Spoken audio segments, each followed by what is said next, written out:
formulaire. Hein. On leur remet un formulaire qu'ils remplissent pour envoyer de l'argent.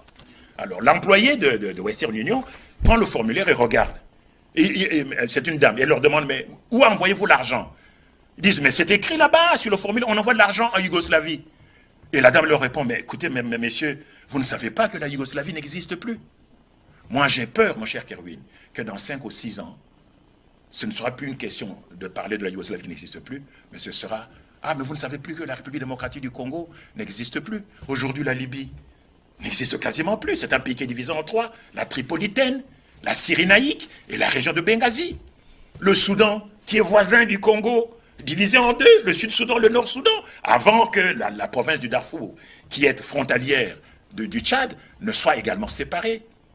Donc, il y a un péril majeur.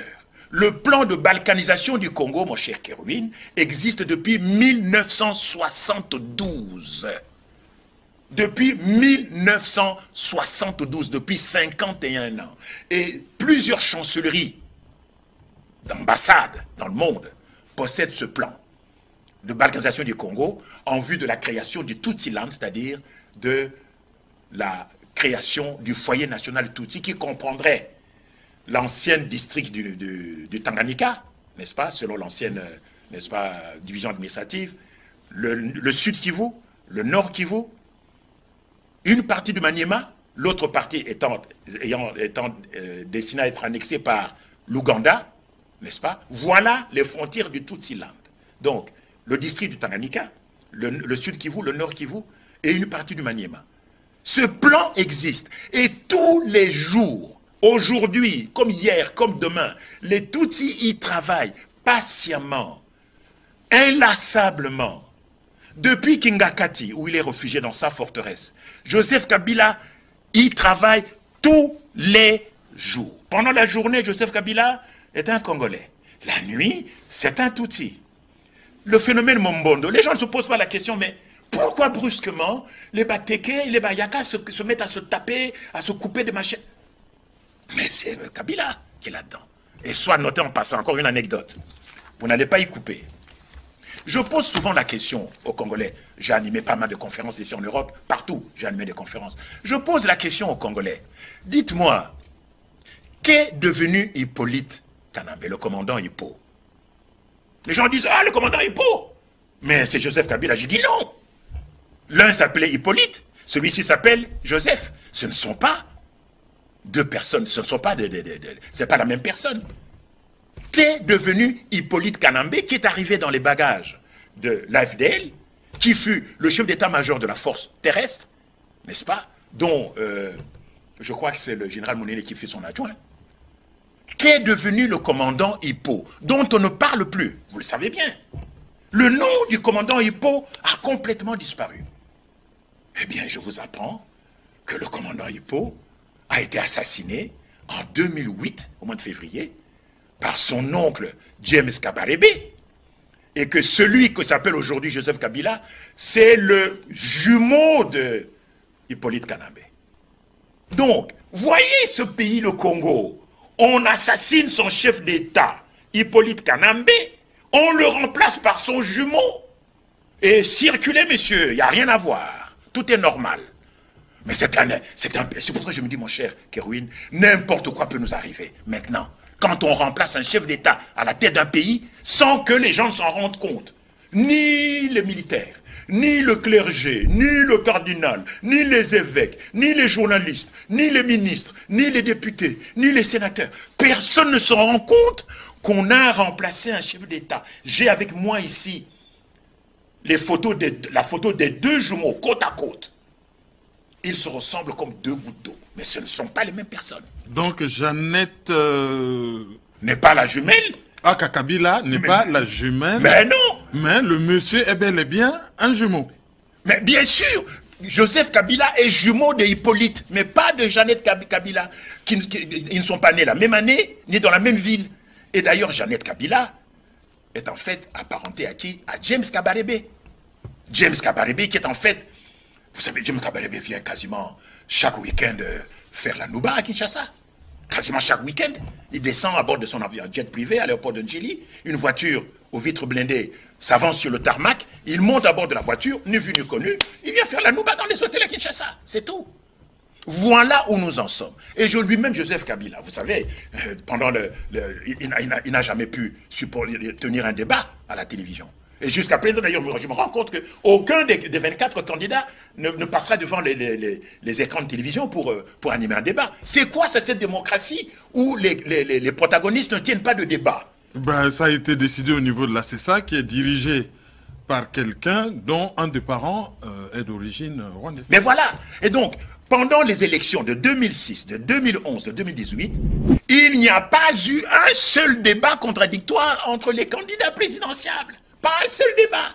Mais c'est lamentable. C'est quoi cette démocratie? Donc, pour ce qui est de Joseph Kabila, qui pour moi reste un monstre, c'est lui le coupable. Pendant la journée, il passe pour être un Congolais. La nuit, il devient un Tutsi. Et il travaille pour ce plan. Il travaille pour ce plan. Le plan qui comporte 18 points.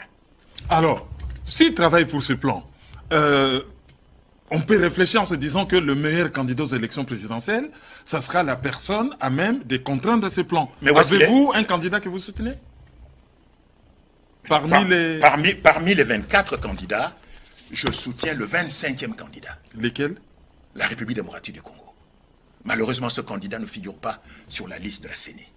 Parce que c'est ce candidat qui est en danger. Parce que aucun des 24 candidats, je dis bien aucun, n'a la moindre idée du danger qui menace notre pays, mon cher Kewin. Aucun. Ils tiennent des propos tellement décousus, tellement irrationnels, tellement enfantins, tellement biscornus, tellement abscons. Je me dis, mais quel est l'âge mental, enfin, de nos candidats? Quel est leur âge mental? Comment ils ne se rendent pas compte que le pays est en train d'être balkanisé? Quels sont les éléments qui vous font dire que le pays est en train d'être balkanisé? D'abord, l'occupation. L'occupation, c'est la cause fondamentale. Notre pays est occupé militairement parce qu'au sein des forces armées congolaises, les FARDC opèrent à peu près, d'après les chiffres, mais ce sont des chiffres qui doivent être revus, il faut rendre à César ce qui est à César, ce sont des chiffres qui m'ont été fournis dans un premier temps par la Pareco, à l'époque de M. Ngbanda, oui, Honoré Ngbanda. D'heureuse mémoire, oui. Il y avait à peu près 2500 officiers Tutsis au sein des FARDC. 2500. Parce que l'AFDL, je vous l'ai dit, n'était pas une rébellion congolaise. L'AFDL fut une milice armée, ethnique, Tutsi, extrémiste et terroriste. Et celui qui l'a oublié, le premier, c'est qui? Ben, c'est Laurent Désiré Kabila. Et vous savez comment il a terminé sa vie. Est-ce qu'on peut abattre un chef d'État dans son bureau? Mon cher Kerwin, sachez qu'un bureau d'un président de la République, c'est l'endroit le plus sécurisé dans un pays.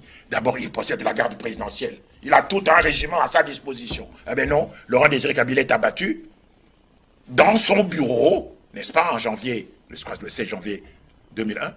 Et puis, on dit que c'est... qui s'appelle Rachidi qui l'aurait abattu. Mais c'est pas vrai.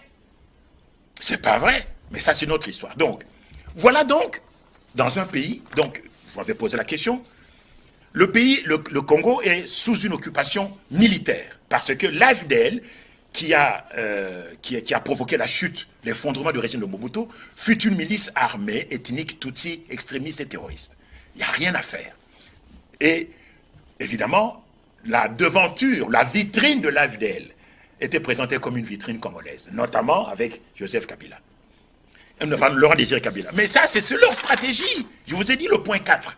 Ils opèrent comme ça. Ils vous mettent devant, eux se tiennent derrière. Vous faites votre petit cinéma. Dès qu'ils n'ont plus besoin de vous, allez hop, ils vous empoisonnent, ils vous abattent. Donc, lorsque l'AFDL prend le pouvoir le 17 mai 1997, qui est le chef d'état-major général de l'armée? C'est James Kabarebe. Tiens, comme par hasard, qui deviendra plus tard ministre de la Défense au Rwanda et qui jusqu'à aujourd'hui se trouve au Rwanda, que je sache. Ministre de la coopération régionale. Voilà, il est un Tutsi. Et donc, pendant le temps qu'il est resté comme chef d'état, il a resté comme chef d'état-major général, mais il a placé les Tutsis au poste clé dans notre état-major, n'est-ce pas? Et donc, pendant ce temps-là, nous étions totalement distraits. Donc, les Tutsis ont infiltré l'armée, Et aidé en cela par qui? Mais par la MONUSCO. Puisque là, c'est la MONUSCO qui a parrainé les opérations de brassage, de mixage. Mais mon cher Kerwin, comment peut-on brasser une armée qui est le pilier, la colonne vertébrale d'un pays? On brasse, c'est-à-dire qu'on mélange du riz avec du sable, avec du pondou, donc on fait un salmigondi extraordinaire. C'est ça les FARDC. Et vous demandez à cette armée de combattre une milice comme les M23 qui n'arrive pas à la combattre. Mais pourquoi? Mais parce que dans les FARDC, qui n'est pas n'importe quelle armée, je vous signale que c'est les soldats de la force publique, les soldats congolais, qui ont infligé la première défaite à l'armée allemande en 1916. Qui était l'armée la plus puissante du monde. Exactement, le soldat congolais. Et ça, il faut leur rendre hommage. Est-ce qu'on n'est pas en train de payer comme Haïti? Haïti a infligé une défaite à Napoléon et les Congolais ont infligé une défaite au Kaiser. Oui. Donc, non seulement, nous avons chassé les Allemands du Rwanda au mois de mai 1916. Nous avons chassé les Allemands du Burundi au mois de juin 1916. Et nous avons chassé les Allemands du Tanganyika, parce que le Tanganyika fut aussi une colonie allemande. N'est-ce pas? La Tanzanie, quoi. La Tanzanie d'aujourd'hui. Et nous avons également chassé les Allemands du Cameroun, figurez-vous. Nous, c'est-à-dire la force publique. Et vous avez à Kinshasa des noms comme Tabora, Maïngue, Gambela, ce sont Abyssinie, ce sont les noms qui rappellent... le marché de Birmanie. La Birmanie, oui, ce sont les noms... Les Myanmar. Mais oui, ce sont les noms des lieux où les soldats de la force publique, les soldats congolais, se sont illustrés. Illustrés. C'était la plus forte armée. Et aujourd'hui, nous ne sommes même pas capables de faire mordre la poussière à une petite milice qui s'appelle M23. Pourquoi? Mais parce que ce n'est plus une armée. Elle a été complètement infiltrée. Et donc, si j'en veux, n'est-ce pas, un peu à Fachi, c'est que Fachi a commencé à se séparer des Tutsis, même s'il ne prononce pas le nom. Même si, au mois de février-mars 2019, quand il est parti à Tottenham, en Angleterre, il a dit que les Banyamulenge sont nos frères. La foule s'est levée, hein, la foule a protesté violemment. Mon cher Kerwin, j'ai beaucoup étudié le personnage de Fachi. J'ai dit des choses terribles, dures contre lui. J'ai répété ce que les gens disent contre lui, sur lui. Mais j'ai beaucoup réfléchi sur Fachi. Et je me suis fait la réflexion suivante. Suivez mon raisonnement. Lors du choix du candidat unique pour l'élection de 2018, qui devait s'opposer à Ramazani Shadari, les Congolais se retrouvent à Genève, n'est-ce pas? La fameuse réunion de Genève. Ils étaient, je crois, une bonne dizaine. Sur les dizaines de Congolais qui devaient choisir un candidat unique, je mets ça entre guillemets, le super tocard, pour utiliser le terme